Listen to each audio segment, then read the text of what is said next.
Hello and welcome to the Mental Health Gaming Podcast. Once again, I am Bradley, and joining me this week is someone who went round every individual Steam user's house, took a steaming dump on their literal keyboards and still got a better review score than eFootball 2022. It's Stu. How you doing, Stu? Pretty good, mostly because of staying away from eFootball, because, oh wow, that looks so bad. Yeah, just for the listenership, that's what Pro Evolution Soccer has turned into, and if you want a review of how it's turned out, watch the Stephanie Sterling video that talks about it, because they go into great detail about why it is such utter garbage. Yeah, no, I was going to pick up on it, and then I watched it and just went, everyone knows about that. That's good. If Stephanie Sterling's talking about it, then it's bad. Yeah, it's one of those. I'm not even tempted to try just to see how bad it is. I'm not. It sounds so bad that I don't even want to do that. Yeah, no, I'm not even. I mean, sometimes when a game's that bad, you're intrigued, especially if it's free, to download it and to see how bad it is. But I think Konami would see any download as a victory. So no. Quite right. Quite right. Do you know what else is not always a huge steaming turd on your keyboard? What's that? That would be video games. Ah, yeah, of course. Have you been playing any? Yeah, a good few this week, actually. I've knuckled down and made a proper effort to fit it in. And, oh, yeah. Could you maybe have Sonic and knuckled? Oh, oof. That physically hurts. You wish you had now. Oh, yeah, man. I might have to travel down and give you a slap for that one. Oof, yeah, go for it. Go for it. I deserve it. But yeah, the first one I've been playing is UN Squadron on the SNES, aka Area 88. So, yeah, really properly old game. So it's 30 years old, almost to the day. And it's just an absolute cracker. And if anyone doesn't know, it's a side-scrolling shooter based loosely in real-world sorts of physics and airplanes. So you pick a fighter and you go off and you fight the enemy and you build up your weapons. But it has a couple of really unique quirks that make it great. For a start, it has a kind of fire control system. Like, so if you've got a health bar, if you get hit, you don't die straight away, but you're vulnerable. And if you get hit again after that, you take loads of damage. But if you wait long enough, and you'll have a fire control system that semi-repairs the damage, and then you can take more damage. So it's kind of like a risk-reward of how much you have of that and what sort of perils and scrapes you can get in and out of. And it has a currency system. The more enemies you destroy, the more cash you get, and then you can spend that on weapons, which replenish in between levels, and you buy them in between levels. And as a game in and of itself, it still feels unique because it's got the great thing where you've got, in very much like Pac-Man, you've got kind of like some enemies have a prescribed route, and if you crash into them, that's kind of on you. You have enemies that deliberately go for one goal and they'll go via you or whatever, and then you'll have those that deliberately go after you. And in the meantime, they have like bullets and they have hardware like missiles that come at you, and missiles can be destroyed and bullets can't. So it's kind of like, really clever dodging around and knowing what's what. And even when you get to learn the patterns in the game, you can't just rely on that and then go on learned behavior. You have to go on reactions. You have to use your skills, quote unquote, in my case very limited, and get through it that way as well. And yeah, it's just absolutely fabulous horizontal shooter. It's one of the best ever made, and if you've not played it before, you've got to track it down. I've not played it before. Don't think I'd even heard of it before. So I might look out for that one. Oh wow, yeah. I've probably got it on my Pandora box. I'll see if I've got it on there first. If not, I'll seek it out. Yeah. So as you've not come across it before, just a couple of notes very, very quickly. So it's by Capcom, and the arcade game is different from the SNES version, although they look almost identical. Well, yeah, in stills at least. A lot more animation in the arcade version. But the arcade one is much more straightforward. You pick a plane from a selection of 3, and they have different abilities, and it's very much focused on 2-player, and then it plays out like a regular shoot-'em-up. The SNES one is the one that you pick a character, and then you can buy different planes as you go along, as you gain more cash, and Some of them are better for different scenarios. And the thing is, they can only, a little bit like Ace Combat, but in a much sort of older 2D style, certain planes can only carry certain weapons. So you have to pick the right tool for the job. So it adds a layer of, a little bit of, judgment and practice and training. And and it's just one of those really good, it just adds such an extra dimension to it. Like the kind of, like the dealer in Resident Evil 4, the merchant. It just one of those things that adds a whole new dimension to it, and it's one of the rare times when, the home version was arguably superior to the arcade. Both are worth playing.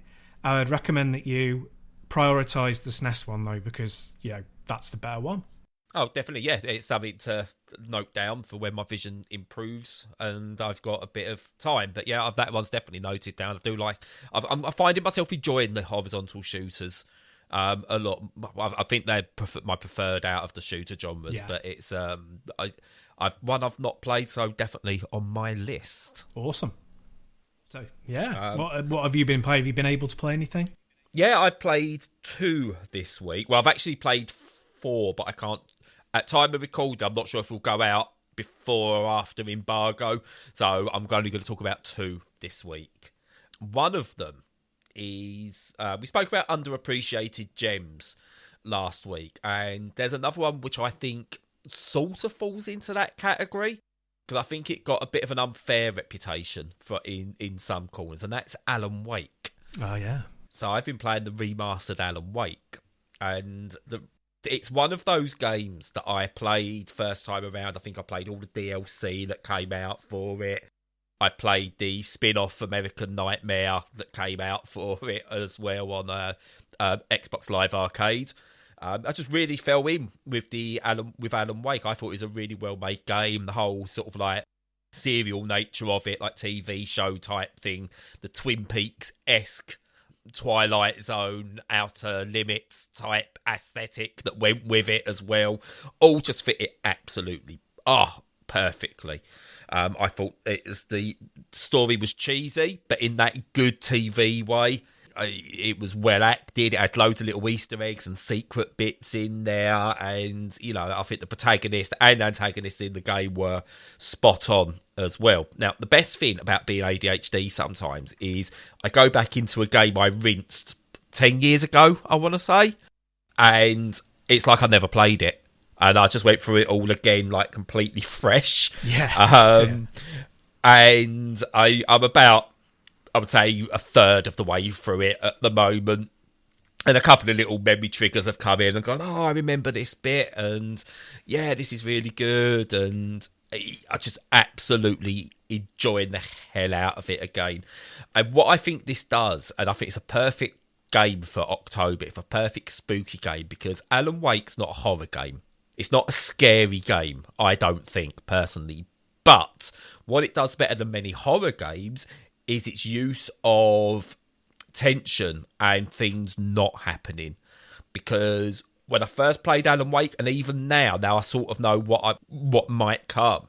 Those moments of nothingness are so panic-inducing at the same time. You feel your heart going. You feel really on edge, and sometimes nothing will happen from it. It's like little glints of light will happen. Oh my God, is that something? And you kind of, do I go and investigate it? Or you're only safe in the light. So you sort of you're at one light bit and you see, there's that over there and I've got to get to that. But that's a huge open space I've got to go through and I'm vulnerable. And sometimes you'll get through that space and nothing will even bother trying to get you. Other times you are under attack. And it uses tension and builds suspense so well.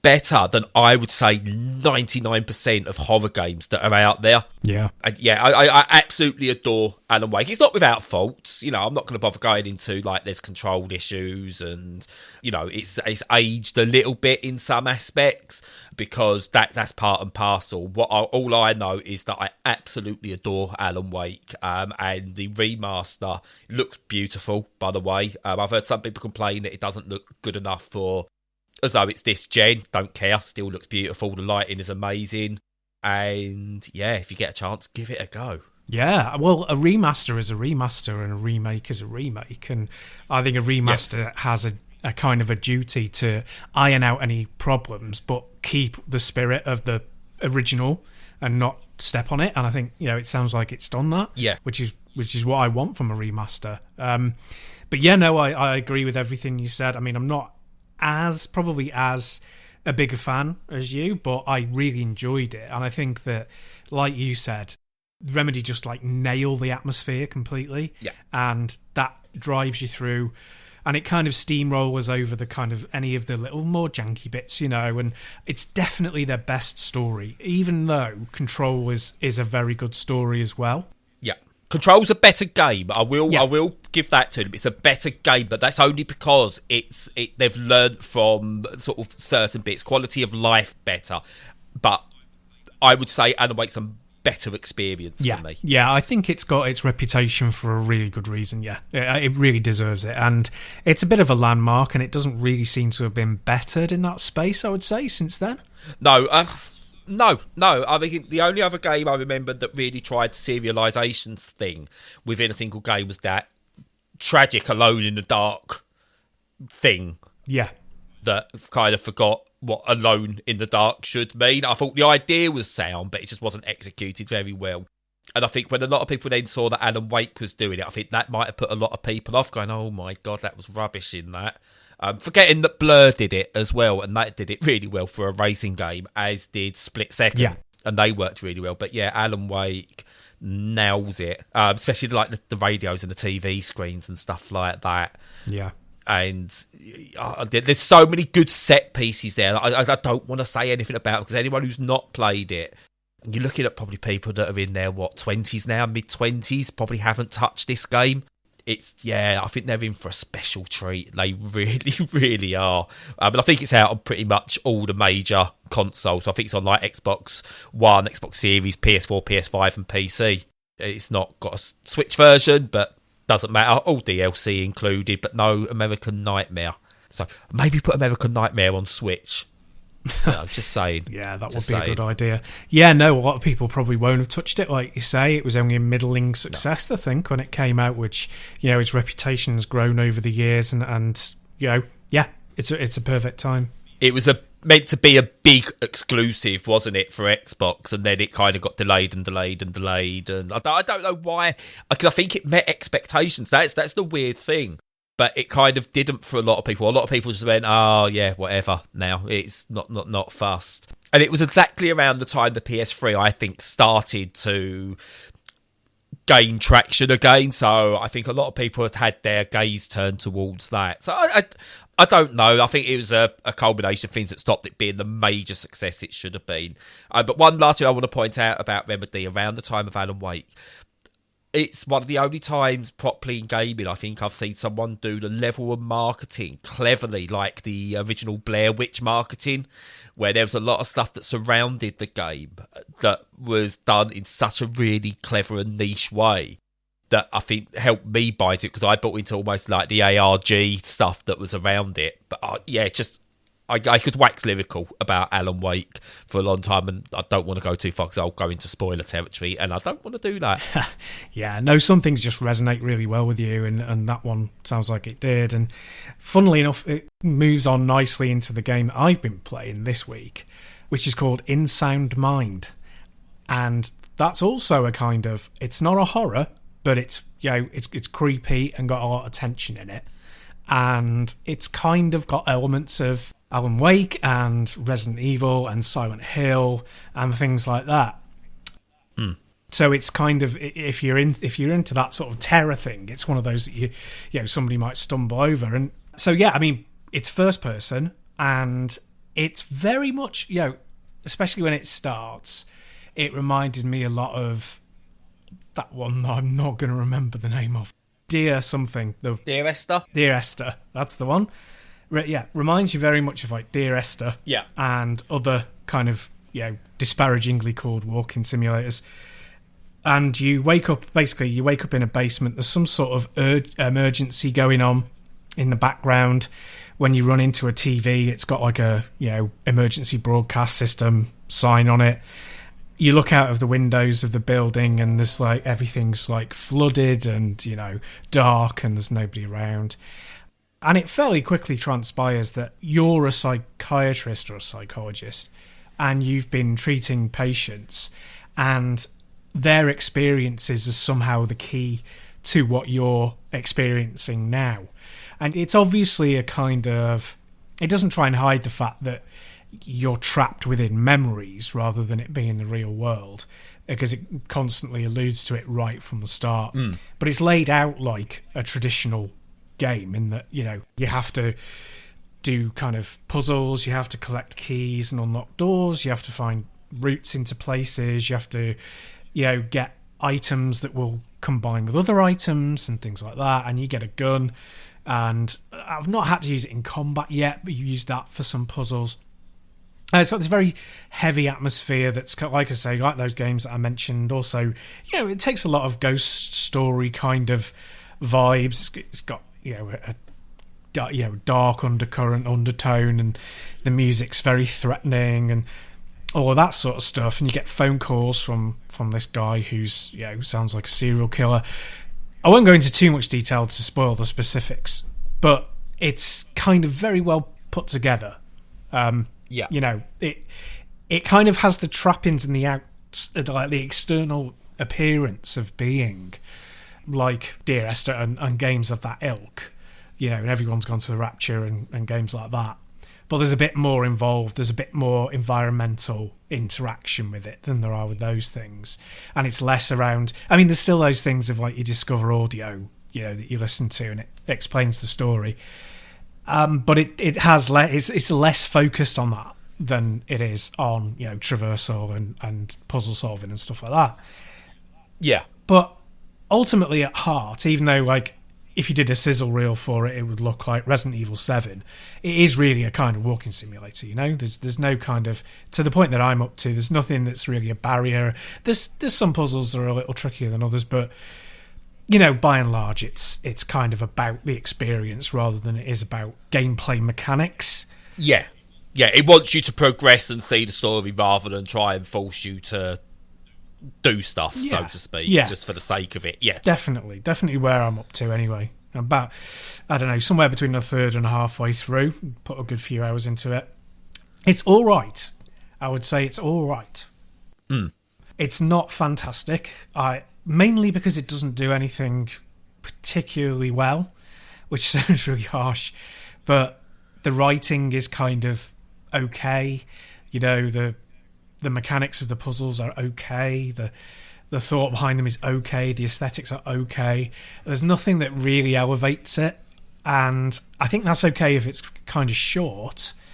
Like one of the very first games I played this year that we talked about and I reviewed was Sunlight, which is that's a walking simulator. And that's about half an hour, 45 minutes. Yeah. And this is a kind of, you know, 5 to 8 hour experience. And it's already dragging now that I'm halfway through, and I'm like, oh, kind of wish I was done. You know what I mean? So, yeah, it's got some interesting ideas, and I applaud some of the execution of them, but it's not really doing anything special at the moment. No, that's fair enough. I mean, it's one I was interested in. I think I passed the code on to you because I had just too much and vision and stuff like that. And I know it's a psychological horror, and you've described it exactly what I was assuming it would be. The problem is, and I think this is where the problem comes in with some of these games, is I believe it's probably, a 15, 16-hour game or something like that. I believe, maybe even a bit more. And it drags. Psychological horror, I think horror in general needs to be shorter because you start getting bored or used to the atmosphere or what it's trying to do. There's a reason things like the Halloween films, like the good Halloween films, why Friday the 13th, Nightmare on Elm Street, why they work, because they're shorter. When you start getting these long-form psychological horrors or just horrors in general, they start to lose something very, very quickly. Dead Space, I thought, worked really well because it was shorter segments stitched together. It was actually quite a short game. Yeah, I've played other horrors where I get bored after a while. Outlast, I got bored. because it was the same thing from start to finish, Yeah. spread over too much of a time. Didn't scare me. I mean, I said before, I don't really get scared by these things, but the tension that I went in first, I was like, oh my God, this is really tense.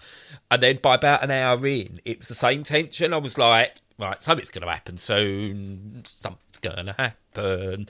Evil Within, I thought, done a decent job of it, but again, dragged it out too far. And I think that's the trap so many of these games fall into, that if they're not a certain amount of time, people won't care, rather than going, what are our strengths? Yeah. And then it just all gets spread too thinly. And it sounds like this kind of falls into that trap a bit. A good game spread too thinly.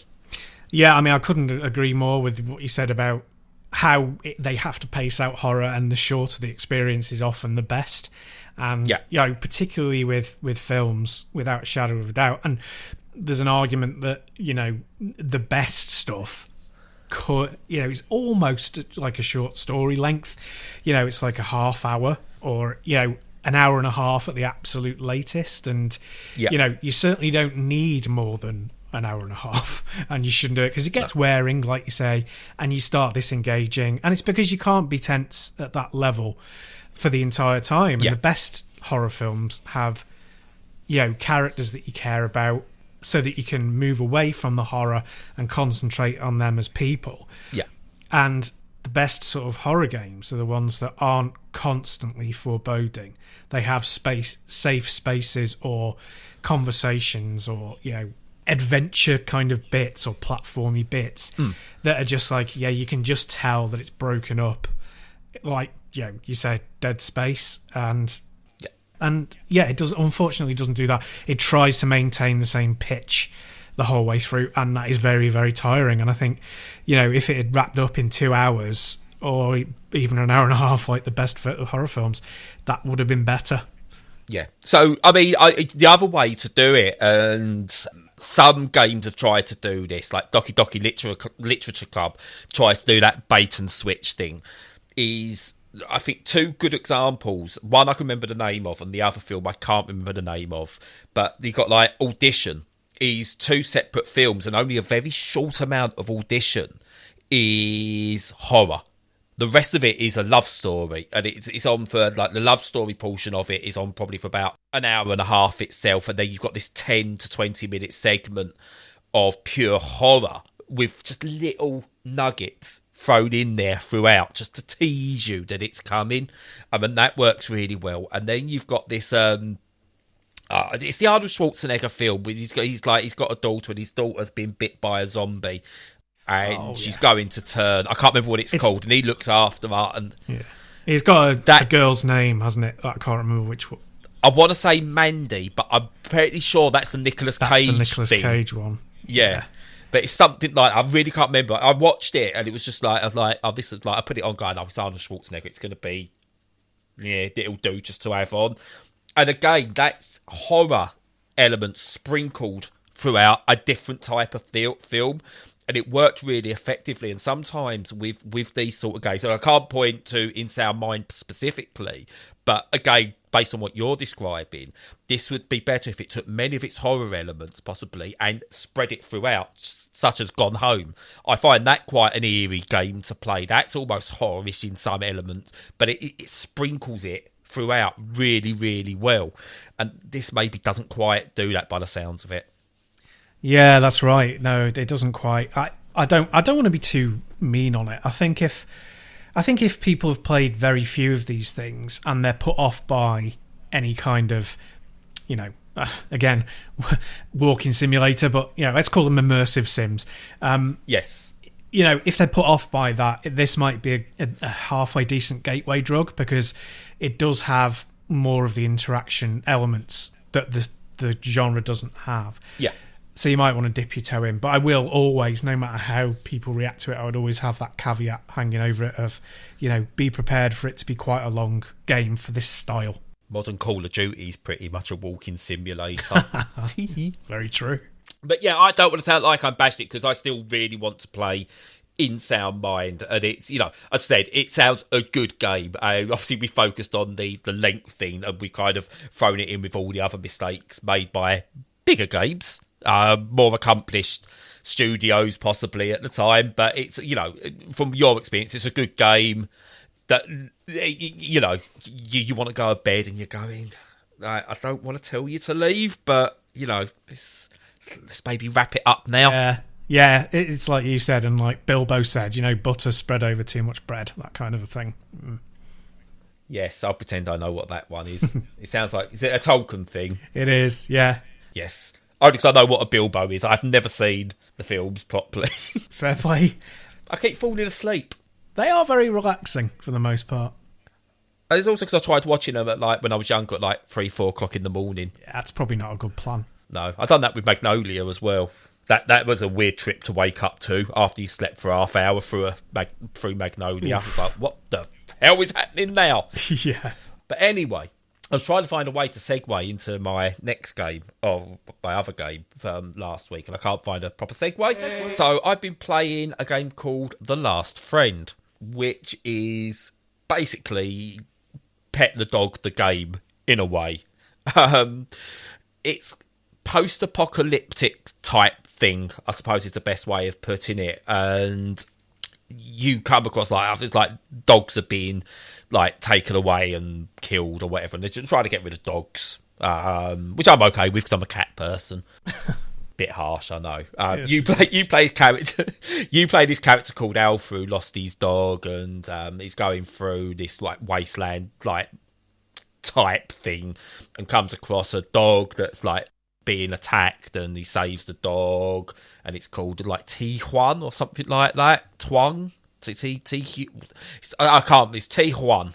And anyway, he saves the dog, and they become a partnership. And what you've essentially got with this game is like an action brawler, like a side-scrolling action brawler, in the vein of Streets of Rage or Double Dragon or something like that, where you do actual close quarters combat. Oh, okay. But you've also got this tower defense mode to it that uses what I still think like an underutilized tower defense, actually. Where, do you know the original Plants vs Zombies? Yeah. It's kind of got that mode to it, but it's like much faster action and brighter neon colours and anime styles and stuff like that. But you're at one end and everything's trying to get through to you, and you've got these things you place down and they attack and all stuff like that. My first thoughts when I first got this code to review it, I was like, it's going to be one of those where I think it's going to be not enough of either thing to work together. But surprisingly, it does. It works really well. So you start recruiting teams of dogs. So you have all these different dog types. That's what you're using your tower defense as you're going through doing all like the other bits, like with the actual like full on fight, like Streets of Rage style fighting. And I still can't get my head around exactly what the game's trying to be. All I know is it works, and I'm really enjoying it. I mean, it's probably the first action tower defense type game I've played. And I say it takes a lot of anime influences in terms of its animations and the way it tells the story, which is really good. And it's got one of the best taglines as well. It go on. Right, because you've got to collect all the dogs. There's loads of dogs like you would in a Pokemon. Got to pet them all. I was like, yeah, that'll do. Yeah. I'm in. Very good. Because so, and you can pet the dogs because that's important for a lot of people. Yeah, it kind of came out of nowhere for me, this one. I don't know why. I wanted to try it. Say I'm not a big fan of dogs anyway. Don't know why. I had a lovely freak. So, right, just on the side, here comes the ADHD bit. I'm really sorry. When I was younger, I used to live on the Mardyke estate. Anyone who's from Essex and East London will know what the Mardyke estate is. But I used to live on the Mardyke estate. And we had 3 dogs. Like, I used to sort of like basically look after me. It's like this. I had a Muggle called Lucky. We had a Doberman called Ross, and a Jack Russell whose name I forget right now. But they used to basically. My mum used to send me out to the little like concrete park that she could see from her flat with the dogs. One dog would stand at the bottom of the steps as I went up the slide. And the other big one would sit at the bottom of the slide as I went up and down. And apparently, if anyone else came near me, they'd go, it's like, look after me. So I don't know why I don't like dogs, because I had 2 amazing dogs when I was younger. But yeah, The Last Friend is really, really good. Really enjoying it. Unlike what you spoke about here with In Sound Mind, I'm probably about 5 hours into it, and I think I'm coming to the end. So, sweet spot. Yeah, I mean, I would part of me wants every game to be no longer than 2 hours. Yeah, and especially how old we are now. Yeah, precisely. But, don't even have to be like infinitely replayable, but, a little bit of replay value, 2 hours long, I'd still pay full price because I don't know, that's just the way I feel about it. But yeah, I'm okay with epics. I'm okay if you want to make an epic, make an epic, but make an epic. Don't feel you've got to spread your game out. Once you get to a point and go, this feels enough, but it's short, fine. It's fine. That sounds like absolutely fine. A good way of describing it, definitely. Yeah, I mean, it might go on a bit longer, but I feel like I'm coming to the end with it, and I'm starting to reach that point where I think I've reached a point of when, if this is now the final section, I'm happy. If it does a bait and switch and goes, there's another 10 hours to go, I might go, for crying out loud. Yeah. But so far, I had a look. I don't know if people have heard of it or anything like that. It's got a prologue out as well, so that might have come out last year, possibly. Yeah, it's reviewing well across the board. So it's got God is a Geek, which I know is like a fairly reputable indie review site, giving it like a 9 out of 10 and stuff like that. So it's not just, sometimes you've got to check, am I the only one? I've looked, and it's reviewing really well as well. So I'm good to see that. Yeah, if you've not done this, or you're someone who's not a big indie person, then this is one worth looking out for and giving a go.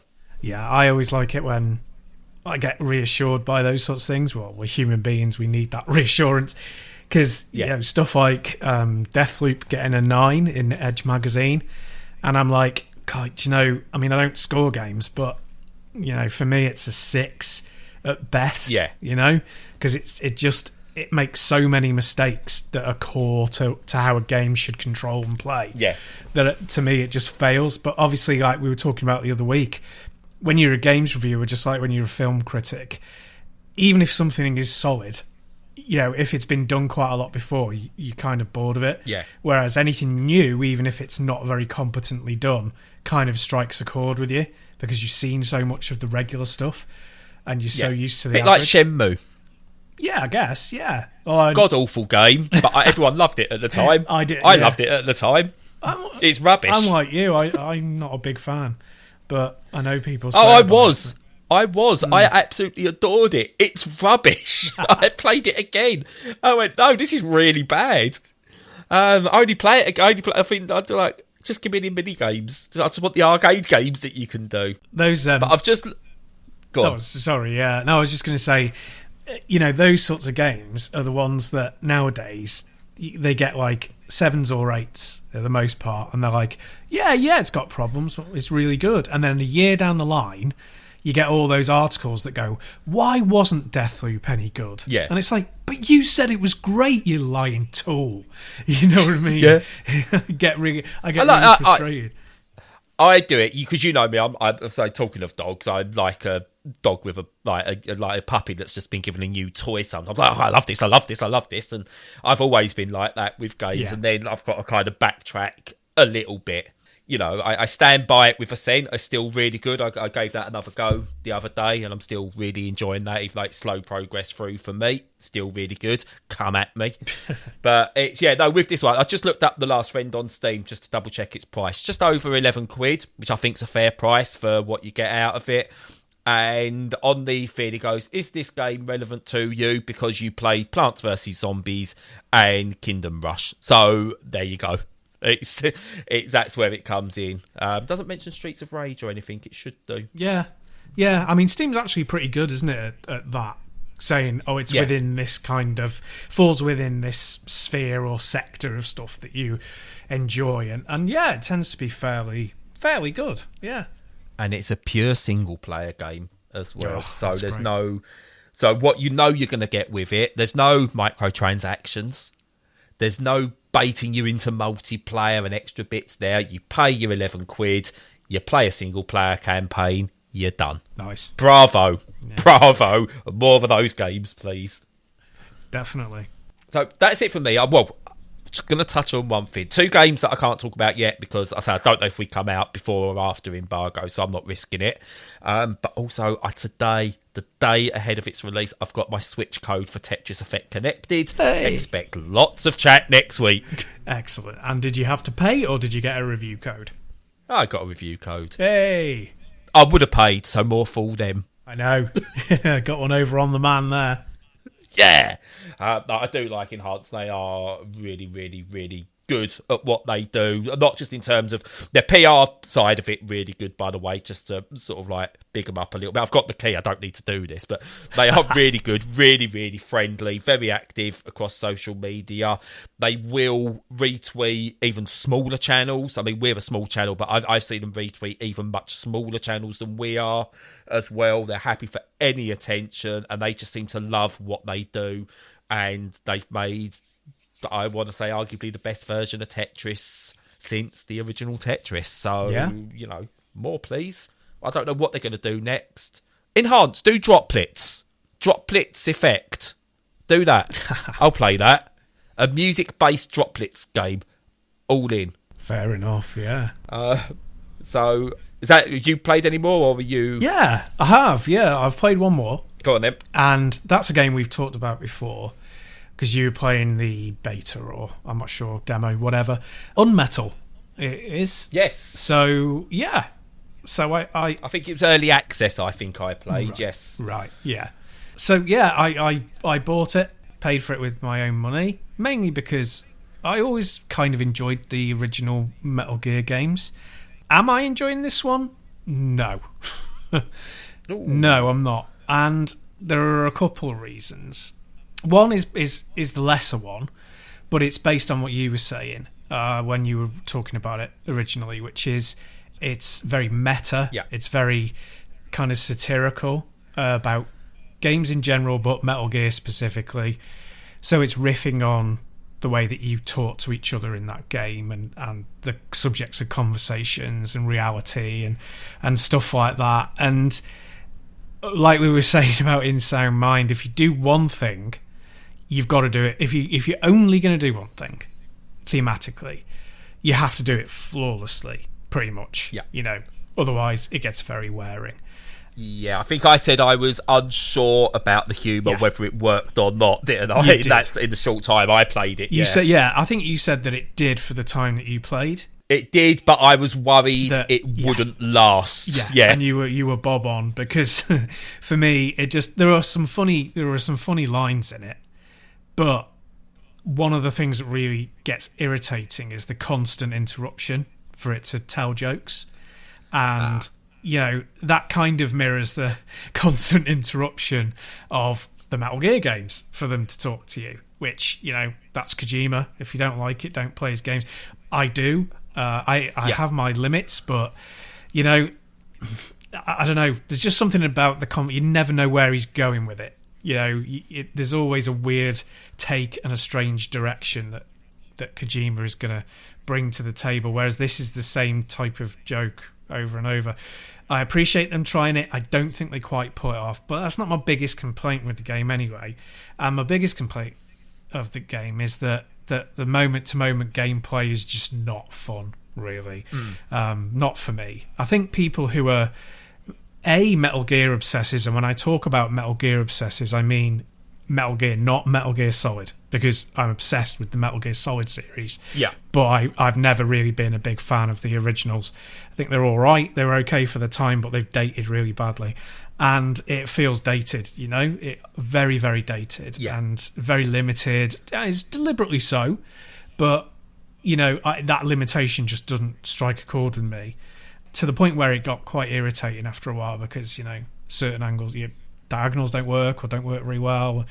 You know, and just all sorts of stuff that, you know, that's just part of it, really. Yeah. And, it's not to say that it's a bad game, because I don't think it's a bad game. I think it's a good game, but it's only a good game if you want to play Metal Gear again. If you want to go back to 1987 and play a game that has received pretty much no, you know, influence over 35 almost years, then you're gonna enjoy it.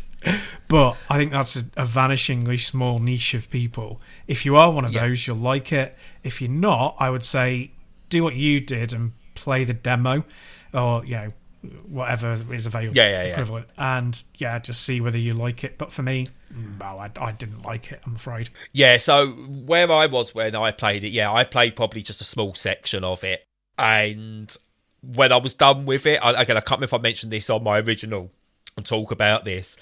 I've had no desire to go and check it out again. I think I got my fill of it in that small portion. Yeah. It feels like if this had been released as a Game Jam game and put out, everyone probably would have raved about it, I'd imagine. Going, really good, they've made this like Metal Gear type game and everything, and it's funny, but then you try and make a full game out of it, and again, it's not enough to give it the substance, the Metal Gear substance. Hey, nice. that it needs. I agree. I had to think about, was that a subtitle for other games when I went for it? It's like, I think it was Metal Gear 2. It was 2, yeah. Yeah, it's Metal Gear Solid 2, sorry. Yeah. But it's, it doesn't have that, and the I want to say, probably wasn't even a full hour, but it felt like it. That was enough for it, and it's a shame that they haven't been able to build on that. I mean, if it had started off with that, and then even if they'd have gone all the little nuances that like Metal Gear originally had, and then done a quick script flip and went, now we've modernised it for the rest of the game in some way, loads of quality of life suddenly comes into it at this point. I think that would have been a really almost Kojima-esque way of doing it. Oh, you're not going to believe this, but I was going to say the exact same thing. I was going to say what they should have done was they should have done what they did with the tanker level for Metal Gear 2. Yeah. So they should have, the game, the early access you played was that. Then when you get the full game, at the 2-hour mark, it flips and the graphic style changes, the quality of life comes in, you've got, vision cones for the enemies, you've got radar, you've got CQC, all of this stuff, tranquilizer darts, all of this stuff brought in, and it would have been such a mic drop, you know what I mean? Yeah. Part of me partly hopes, and again, it's a competent game. From what I played of it, it was definitely competent. I think from what you've played of it, it's competent, but you just don't like it, which is fair enough. But part of me hopes the developers are sitting there going, oh yeah, that could have been cool. Yeah. It may well have been beyond them, but hopefully, if this sells well, then in future they could do that. That would be really good. I think it needs it. I do think it needs it. Yeah. I mean, they need to kind of shift completely. For me, even if it was in the Metal Gear Solid engine and looked phenomenal, I don't know whether people think that PlayStation graphics look phenomenal, but and it looked amazing for an indie game in 3D. I think that they still need to strip out that gimmick of it just being constant meta humor and side swipes at games. It just doesn't work over that duration. No, I completely agree with you, and I say it works out. I mean, it's very hard. I don't want to dump on it too far because, it's a competent game. It's probably 10 times better than many games that come and try and do the comedy thing or try and be almost satirical about other games. As I said, when we say about it takes a few digs at the Kojima side of things. Lean into it a bit more if you're going to do it, not just that halfway house that they've done where it's the interruptions and the discussions and stuff like that, because that doesn't quite fit with the tone of the game or the original game. Yeah. So, but I think that they've really missed an opportunity, which is a crying shame. But it's got to be, we could be wrong because I just having a quick look on Steam. It's £15. That's a lot of money. Yeah, I think I got it for 12. I think it was in a sale for a week or so. And it's got very positive reviews, so we may well be in the minority. But that's the feeling I was starting to get. And obviously, you've played more and stuff. I mean, the character's called Jesse Fox. That's they're going full on with names and stuff like that. Yeah, to really ape on the Metal Gear Solid series. But it's not great. It's not bad. Again, I think we put this in it's an average for us, both of us, I think it's average, and that's fine. Yeah. And we seem to be in the minority. So there you go. I think, I don't want to criticise people, especially as it sounds like I'm doing a backhanded criticism of the game at the same time. But, I think there can be some confirmation bias of when you buy a game and you've paid your money and you've been invested in it emotionally because you've played it in early access, and the desire to give it a good review, it must be quite strong. And another good thing about Steam, and honestly, I'm not a Steam lapdog, although I sound like one and I've got a Steam Deck on pre-order, and please just don't listen to anything I say. But the good thing about Steam is that it splits all-time reviews and recent reviews in terms of scoring, so you can see whether something is considered. So it helps mainly with review bombing for when things come out. Yeah, but it's also a good barometer for years down the line of whether things hold up. And I would say if you're on the fence, then wait for a year and see what the reviews are like, and if they're still strong, then I'm a clown who doesn't know what he's talking about, so go for it. But again, this is the whole thing, isn't it? Again, just to touch on this, we've touched on this so many times, not everyone has to like the same things. No, that's right. And so, I mean, it's only just occurred to me when I've just checked it. This is by the Unepic team, and Unepic I thought was an absolutely outstanding Metroidvania style RPG game. So they maybe they've got good history as well, but for some it doesn't always hit. Not everyone likes the Shawshank Redemption or Fight Club. This is true. And apparently not everyone loves Tetris. Oh, I can't believe that. I'm sorry. No. I don't know. Lies. Lies. Yeah, don't listen to me. I like The Ascent.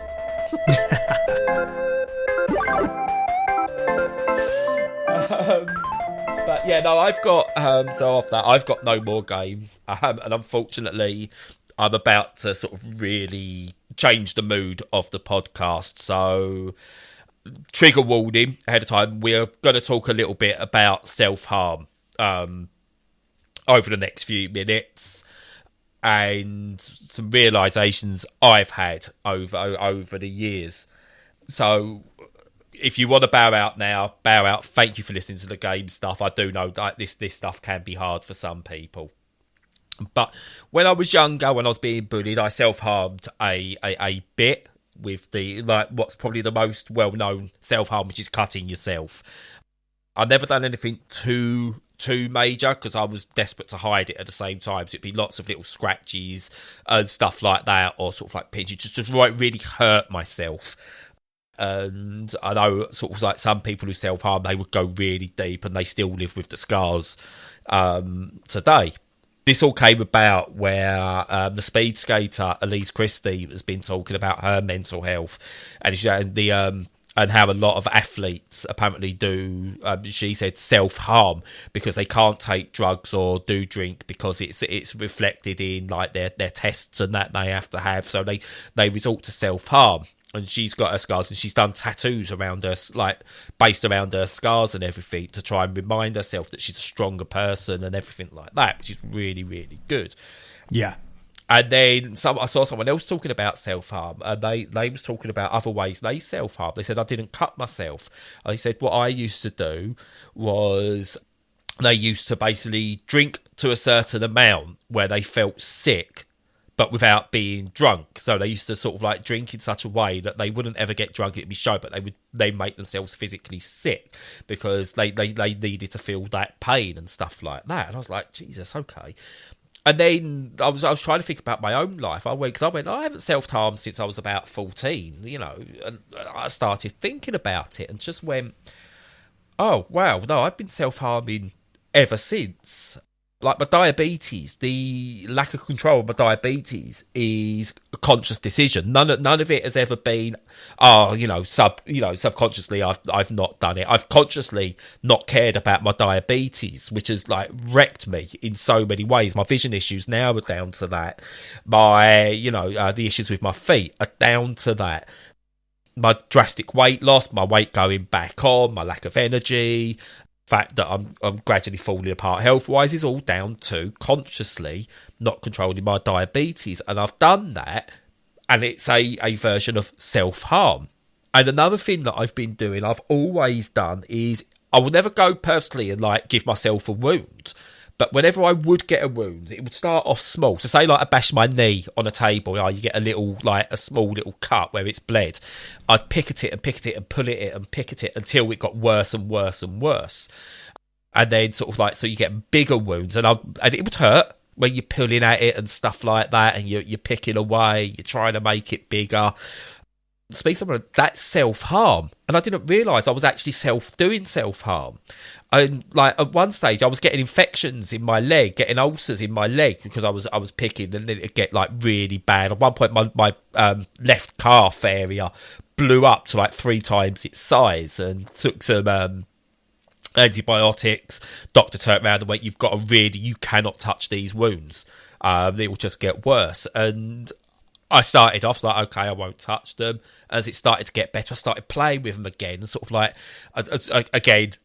Feel free to bleep if anyone doesn't want to listen or for the next few seconds, squeeze the pus out and stuff like that because it hurt and I needed to feel that hurt. But I wasn't consciously going, I need to feel the hurt or anything like that. And it's only sort of over the past couple of weeks thinking about this, God, I've been self-harming for 25 years. Yeah. And I didn't realise, and I noticed actually, I didn't realise there was other ways of self-harming, because the one that gets talked about, and again, this isn't to belittle people who self-harm by cutting themselves or anything like that, but that's the one that always gets the focus. Oh, you're cutting yourself. That's self-harming, and it's tragic. But alcoholics, gamblers, drug addicts, it's all self-harm. It's all to do with something that's caused you, whether it's, it is mental health, whether it's you've been bullied, whether you've been sexually assaulted, raped, anything that's happened as a child, anything like that, all leads to that. And they're all versions of self-harm, self-destruction. And I'm like everyone else, where at some point in my life, I've heard about an alcoholic and gone, oh, you just got to stop drinking. We've all done it because we don't understand it. But more and more now am I understanding how easy it is for someone to go down that path of drink, drugs, gambling, all of that. It's not just addictive nature. It's because you almost want to lose. You want to fail. You want to feel that pain because you need something. And that's what I was doing with my diabetes. And again, this is not a point where I'm going, I'll solve anything, or it's a point. It's something I've got to get out there that I think if you know anybody and you notice any change in their behaviour, whether you hear, oh, suddenly like they're always feeling a bit sick, or, or they're drinking a bit too much at any one point, or just something, connect with them. Maybe you don't need to ask outright, is something wrong, but keep an eye, connect with them, be there. Because, again, no one really understood what I was doing because I was so secretive over it. And because I'm not around people all the time, maybe people aren't able to see any differences in what I do, or don't pick up on the fact, oh, Brad's got another infection, or why is that happening? But if you've got anyone close to you, and you do, please be there for them in some way, shape or form. Or just be ready. Sometimes, as Thomas says, be ready to pick up the pieces, because you might not notice until it's too late. And I'm lucky that I've got a loving family around me. I've got Stu. You're always there for me to sort of reach out to and talk to, whether it's via the podcast or in private. We've got the Discord channel. Not obviously going into promotion with this side of it, but it is so self-harm is not just cutting yourself. And I think we're doing a huge disservice for that. It's I think the same comes down to suicide as well. People assume suicide is when you, in that moment, try and take your own life. And again, I've been guilty of thinking this when I've tried to kill myself on 3 separate occasions when I was in my teens. Look at alcoholics who are drinking themselves to death. What do you think they're actually doing? They don't want to be here. An alcoholic who drinks so much every single day, they're not doing it because they like the alcohol. They're not even doing it for... Some of them are doing it because, hopefully, in their mind, one day they won't wake up. And it's just really sort of like, I don't know why I've had this epiphany over the past few weeks. I've been waiting for the right time to talk about it, and I don't think there is ever a right time to talk about things.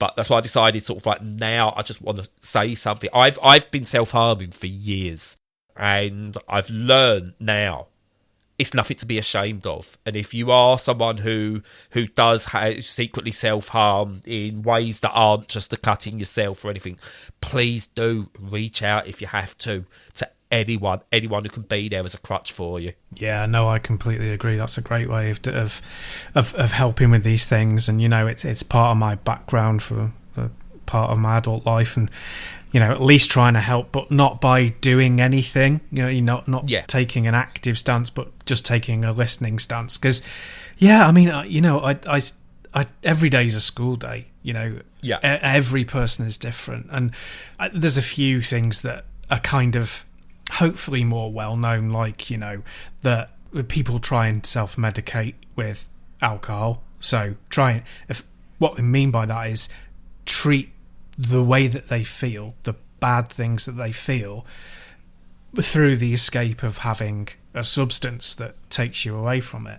You know, things that you might not be more cognizant of, like, you know, if people have an issue in their lives that makes them do something that benefits other people, that's very often not criticised. Yeah. So if you're like a workaholic, for example, you're very driven, you run constantly, you know, any of these things that can be positive in some aspects of life can have a negative. They can be overused. And that was a revelation to me when I found out about that years ago, you know, and it's just knowing these things on the surface is only a gateway into listening to people's personal experiences of them. So that was a roundabout way of saying, you know, you talking about it now is really important, because every time you hear somebody's story, it's new, it's news, because everybody's so individual and so unique that it's always going to be different, and all you can do is build that into your life and try and be more understanding from it. So yeah, to echo what you said, it's really important that people have somebody to talk to about it. Yeah, and it's hard to sort of how to put this one through, is find something that you can hang on to. If you are someone who does suffer, find something you can hang on to give you something to look forward to. And if you know someone, be there to help be that thing sometimes that they can look forward to. And I will say outright now, doing mental health gaming via the site, and especially now the podcast, is something that always gives me something to look forward to, because if I have to, I can release, I can talk about these things, which is good. Or at the very least, I can talk just about video games, and it's a distraction from it.